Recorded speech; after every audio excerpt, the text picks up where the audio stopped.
Itoophiyaan gama dippiloomaasiitiin akka addunyaatti gahee ba'aa turteetti fufsiisuun teessoo dippiloomaatotaa ta'uu ishee mirkaneessiteetti.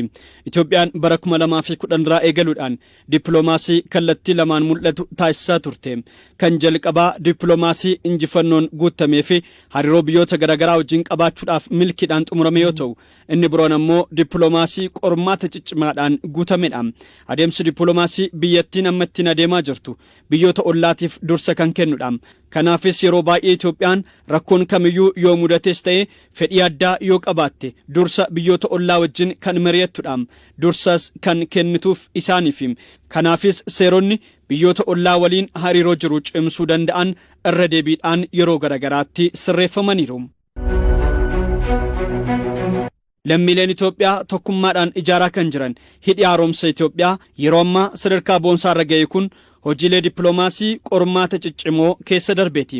Siyaasni hidha haaromsaa kanaan wal qabatee uumamaa ture abdii kan nama kutachiisu ta'us hojiin dippiloomaasii addeen cinne itti fufee waan raawwatameef bu'aan gaariin argameera. Keessumattuu dhimmoota Afrikaanonni irratti mari'achuudhaan akka furan taasisuudhaaf hojii hojjetameen dhimmi hidha haaromsaa sadarkaa Afrikaatti akka ilaalamus ta'eera. Kun hojii dippiloomaasii boonsaa biyyattiin yeroo garaagaraatti raawwatteen kan galmaa'edha. Itoophiyaan hojii dippiloomaasii cimaa hojjetteen sadarkaa Afrikaattis ta'ee addunyaatti dhageettii argatteen miseensa BRICS ta'uus dandeesseetti. Biyyoonni baay'een miseensa BRICS ta'uudhaaf waggoottan dheeraadhaaf gaafachaa turanis Itoophiyaan garuu dursitee milkaa'uu dandeesseetti. Kunis bu'aa guddaa akka biyyattiitti gama dippiloomaasiitiin hojjetame keessaati. Itoophiyaan dhiyeenyatti gaaffiin kaastee irratti xiyyeeffatamaa jiru. Inni kan biraan ammoo dhimma ulaa galaanaatiin wal qabatudha. Gaaffii kanaan wal qabate Itoophiyaan waan sodaachisaa fi milkaa'uu hin dandeenye gaafattee jedhanii yaadda'u. Itoophiyaan garuu dhugaa qabdurra dhaabbachuudhaan haqa argachuu qabdu kan gaafattedha jedhan. Ministeerri Muummee Abiyyi Ahimad yeroo garaagaraatti waltajjiiwwan adda addaa irratti dhimma kana yeroo kaasan kun kan milkaa'u adeemsa kennanii fudhachuu fi hojii dippiloomaasii cimaa hojjechuutiin akka ta'etti sabdatama. Gaaffiin dhaloota kana duraatiin irra deddeebiidhaan kaafamaa ture. Dhaloota amma biyyatti bulchaa jiraniin deebii argachaati jira. Maarree gaaffiin amma ka'aa jirus dhaloota boruutiin milkii gaariirra kan qaqqabu ta'a jedhamee abdatama. Hunda milkeessuuf garuu hojiin dippiloomaasii eegalame cimee akka itti fufuus dirqama ta'a. Hayyee dhimma kanarratti turtii kan taasisnu ta'a kabajamtoota daawwattoota keenya as istuudiyoottis keessummaa qabna. Egaa Hiraan dhimma dippiloomaasii kaasnu Itoophiyaan waggoottan darban keessa bu'aawwan hedduu galmeessiteetti kan jirtu. Dhimmi kun immoo dhimma xiyyeeffannoo guddaa barbaadudha. Egaa dhimmi dippiloomaasii dhimmoota akka biyyaatti xiyyeeffannoon itti kennamee irratti hojjetamaa jiru keessaa tokkodha. Waggoottan 5 darbe immoo biyyi keenya gama dippiloomaasiitiin milkaa'inoota akkamii galmeessite kan jedhu bal'inaan kan ilaallu ta'a. As istuudiyoo keenyatti keessummaan keenya galgala kanaa ambaasaadar Muktaar Mohammed jedhamu.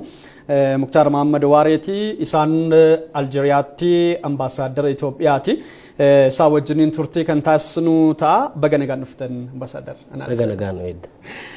Kana duras karaa Skypeetiin daawwattoota keenya biraan odeeffannoowwan gaggabaabaa geessaa turtanii har'amoos istuudiyoo keenyatti dhuftanii jirtu gara biyya keessanis baga nagaan dhuftan siniin jennee jirra. Gaaffii keenya jalqabaa godhannu koomishiniin waloo Aljeeriyaa fi Itoophiyaa as magaalaa Finfinneetti guyyoota muraasa dura gaggeeffamee ture. Kaayyoon isaa guddaan maalinni kan jedhu achirraa gabaabsinee akaasnutti gara qabxilee qabanne kan biraatti ceena. Galatooma. Hunda dura hordoftoota amantii kiristaanaatiin baga ayyaana hosaanaatiin qaqqabdan jechuun barbaada. Akkasumas ayyaanni dhufu ayyaana nagaa ka milkaa'inaa ka gammachuu fi ka jaalalaa akka ta'u hawwii qabu gamanuma ibsuu barbaada. Hariiroon Aljeeriyaa wajjin qabnu hariiroo istiraateejikaati. Hariiroo tarsiimawaadha. Hariiroon kun hundee gadi fagaataa fi jabaa qaba. Jalqabbiin isaa hariiroon kun yeroo Aljeeriyaan qabsoo bilisummaa isiitiif taasisaa turterra deeggarsa Itoophiyaan karaa dippiloomaasiitii fi karaa seeraatiin deeggaraa turte san irraa jalqabaa. Sana booddees bara 1962 irraa yeroo Aljeeriyaan bilisummaa isii goonfattu ennasuma boruun taasaatti dhaabbanni tokkummaa Afrikaa hundeeffamee achi keessatti ga'ee olaanaa taphatan jechaadha. Aljeeriyaa fi Itoophiyaan dhaabbanni Afrikaa ka bilisummaa Afrikaatiif ka walqixxummaa Afrikaatii fi Afrikaan iddoo isiin addunyaa keessatti qabdu akka goonfattu taasisu keessatti ga'ee shoora guddaa olaanaa taphataniiru. Biyyoonni lamaan kun achirraa jalqabee hariiroon qabnu hundeen isaa hooggantoota yookiin geggeessitoota biyyoota keenyaa lamaanii yeroo san biyyoota geggeessaa turanirraa jalqabee amma yoonatti utuu ho'inaa fi miira walqixxummaa wal jaalalaa wal kabajaa fi waloo waliin hojjechuu irratti utuu hin qabbanaa'in amma yoonatti ga'eera. Kanaaf bara 2013 akka lakkoofsa Awurooppaatti waliigaltee deeggarsa istiraateejii yookiin tarsiimawaa walii mallatteessinee isa san kan cimsudha jechaadha. Kuni kan amma gaggeeffame komishinii waloo 5ffaadha. Inni 4ffaan magaalaa Aljeeriyaa guddoo Aljeersitti gaggeeffame. Inni kun egaa bara 2017tti gaggeeffame silaa akka yaada isaatti waggaa lamaan gaggeeffamutu irra ture. Haa ta'uuti xiqqoo yeroo isaa tureet haa gaggeeffamu malee sadarkaa olaanaatti miira obbolummaa miira paan afrikummaa yookiin tokkummaa Afrikaatiin hiriyyummaa durii kaasee walii qabatee dhufee ammas immoo komishiniidhaan walitti hundeessitanii yeroo darbees walooma biyya kanaa daran cimsuudhaaf kan gaggeeffame jechuudha. Eeyyeen ambaasaadar mee keessumattuu waggoottan 5 kana biyyi keenya hojiiwwan dippiloomaasii garaagaraa xiyyeeffannoon hojjechaatii kan isheen jirtu. Mee biyyattiin hojii dippiloomaasii hojjechaa jirtuun hangam milkaa'inni galmaa'aa jirame? Itoophiyaan jijjiirama as hooggansa muummicha ministeeraa Dr. Abiy Ahmediin hojiiwwan dippiloomaasii ol aanaa gaggeessaa jirti. Bu'uurri dippiloomaasii keenyaa dantaa biyya keenyati. Sanirra dhaabbachuudhaan hojiiwwan gurguddoon hojjetamaniiru jechaadha. Inni jalqabaa dippiloomaasii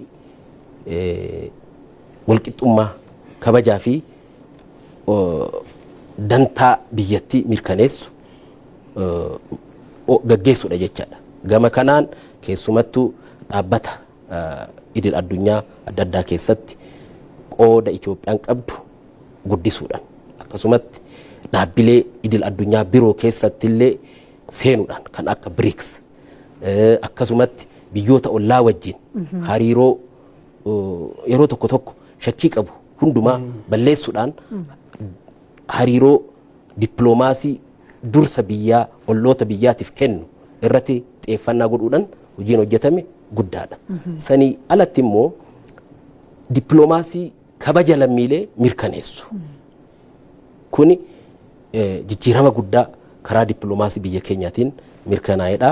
Akkuma beeytan muummicha ministeeraa yeroo adda addaatti biyyoota adda addaa jalqaba gara hooggansatti ennaa dhufan ennaa daawwannaa godhan lammiilee keenya fuudhanii kan haga hospitaalallee dhaqanii daawwachaa turan jechaadha. Kun egaa namummaa kabaja lammiilee sadarkaa olaanaatti kan ceesisee fi jijjiirama bu'uuraa ilaalcha hawaasa biyya keenyaa kan biyya alaa jiruuf jijjiirama olaanaa kan godhedha. Sanii alatti egaa daawwannaa akkuma hooggansatti dhufaniin daawwannaa babal'aa biyyoota addunyaa garaagaraa koominiitiin keenya keessa jirutti daawwachuudhaan keessumattuu yeroo ani achi turetti Los Angeles magaalaa guddoo lixa Ameerikaati achitti ummanni kumaatamaan lakkaa'amu istaadiyoomii guddaa keessatti ba'ee simannaan taasisee fi jijjiirama dhufe san jaalalaa fi gammachuudhaan haalli inni itti simate hariiroo yookiin jijjiirama dippiloomaasii biyya keenyaa kan mirkaneessudha jechuudha. Eeyyan dippiloomaasiin akka biyyaatti dhufe keessumaa waggoota 5 darban 6 darban keessa dhufe akka salphaatti kan laallu miti injifannoowwan gurguddaadha. Jijjiiramoota kanarra immoo ministeera muummee dabalatee ambaasaadaronni akka keessanii baay'een gahee guddaa keessaa qabu dippiloomaatonni hojii hariiroo biyyoota garaagaraa walitti fiduu bal'aa waan qabaniif. Dhimmi ulaa galaanaa yeroo ka'u tarii ambaasaadar Muktaar Muhammad mudannoo addaa qabaatu jedhee yaada yeroo sanitti isin ambaasaadara Somaaliyaa turtanii san booda gara Aljeeriyaa deemtanii egaa dhimmi ulaa galaanaa Itoophiyaan argachuu qabdi jedhu ammatti ajandaa ambaasaadarota guutummaa biyyattii keessa jiruuti jedhee yaada caalmatti immoo isin kallattiidhaan biyyicha keessas waan turtaniif addatti miira addaa qabdu jedhee waan yaadufan kana kaasa erga Aljeeriyaa deemtanii dhimma ulaa galaanaa dhimma ajandaa guddaa taasisuu irratti hojiin hojjetamaa jiru maal fakkaata dippiloomaasii keessaa qaama tokkodha jennee waan fudhannuuf. Dhugaadha kuni jijjiiramni guddaan dippiloomaasii keenya keessatti mul'ate guddaan tokko dhimma dantaa biyyattii gara fuulduratti dhiibu utuu hin saalfatin utuu hin qaana'in biyyi tun biyya itti fufiinsan nageenyaan tokkummaadhaan jiraachuun irra jiraatu ga'ee isiin kutaa biyyaa kutaa lafaa biyya naannoo Afrikaa bahaattis ta'ee akka addunyaatti taphachuun irra jiraatu hubannoo keessa galchuudhaan baay'ina uummata keenyaa fedha diinagdee keenyaa immoo fedhii gara fuulduratti qabnu yookiin mul'ata gara fuulduratti qabnu giddugaleessa godhatee tarkaanfii jijjiiramaa wajjin fudhatame tokko fi olaanaadha jedheen fudhadhaa. Gama kanaan ilaalchisee egaa muummicha ministeeraa keenya waa'een buufata doonii galaana yookiin galaanatti dhiyaachuu access to the sea and from the sea ka jedhu sun akka ajandaa olaanaa biyyattiitti fudhatamee hojiin dippiloomaasii babal'aan geggeeffamaa jira. Gama kanaan deeggarsi qaamonni addunyaa dhaabbileen addunyaa mootummoonni addunyaa adda addaa nuu kennaa jiran baay'ee kan nama boonsuu fi ajandaan kun akka ajandaa biyyattii uummattoota hundumaa dantaa siyaasaa muraasa irratti kan hundaa'e otoo hin ta'in fedha biyyattiin egeree siitii fi har'aaf qabdu giddugaleessa godhatee kan tarkaanfachiisamaa jiru waan ta'eef an tarkaanfii cimaa akka seenaa biyya keenyaa keessatti seenaa gurraacha jijjiiruudhaaf tarkaanfii fudhatamee hojii dippiloomaasii olaanaadha jedheen fudhadha. Kanaafuu biyya amma jirtan keessatti waa'ee kanaa sirriitti hojjechaa jirtu jechuudha. Beekamaadha. Mee asumaanuu ambaasaaddar ambaasaadaronni Itoophiyaa biyyoota garaagaraa jiran maqaa gaarii biyyattii beeksisuu keessatti hojii maalii hojjechuu qabu maaltu irraa eegama jettu meesin? Hojiin ambaasaaddara dippiloomaataa dantaa biyya isaa gara fuulduraa geggeessuudha. Kana jechuun karaa diinagdeetiin, karaa dippiloomaasii addunyaatiin, karaa siyaasaatiin, karaa nageenya qabuun hundaan karaa hojiin dippiloomaasii hojii nageenyati. Karaa nageenyaatiin geggeeffama. Walxaxaadha jijjiirama addunyaan amma keessa jiru wajjin bifa wal simateen bifa jijjiirama kan hubannoo keessa galcheenii hojii hojjetamudha. Kanaaf tokkoffaa dantaa biyya keenyaa geggeessuudha. Dantaan biyya keenyaa maaliin? Dantaa nageenyati, dantaa misoomati, dantaa guddinaati, dantaa uummattoota biroo wajjin wal deeggaranii wal hubatanii wajji tarkaanfachuuti. Dantaa dhaloota ammaa qofa otoo hin ta'in dantaa dhalootaa fi egereeti mirkaneessuudha. Kana keessatti egaa karoorri jiraa, kallattiiwwan jiranii, imaammanni jiraa. Imaammata kana sirriitti hubatanii jijjiiramoota jiran wajjin, daayinaamizimii jiru wajjin tarkaanfachiisuudha waan ta'eef gama kanaan egaa hojiin gaariin hojjetamaa jira. waan nama boonsuutu deemaa jira jedhee yaada. Cimanii itti fufuu gaafata. Egaa hojii guddaan ambaasaadarota dippiloomaatota akkuma jalqaba jettan sababiin isaa achitti bakka bu'aan Itoophiyaa isinidha. Fakkeenyaaf Aljeeriyaatti akkasuma immoo biyyoota garaagaraa keessatti bakka buutonni akkuma kanaatti waan jiraniif Itoophiyaan karaa isaaniitiin calaqqistu waan ta'eef hojii cimaan hojjetamuu qaba jedhaneetu abdanna. Ambaasaadar Muktaar Mahammad Waaree Aljeeriyaatti ambaasaadara Itoophiyaati. As istuudiyoo keenyatti argamtanii odeeffannoo bal'aa daawwattoota keenya biraan geessaniif ulfaadhaa galatoomaa isiniin jenna. Yeroo biraatti yeroo isin barbaanne kallattii sooshaal miidiyaa garaagaraatiin akka isin argannu abdii qabna. Ulfaadhaa galatoomaa. Galatoomaa isinis hojii hojjettaniif ulfaadhaa.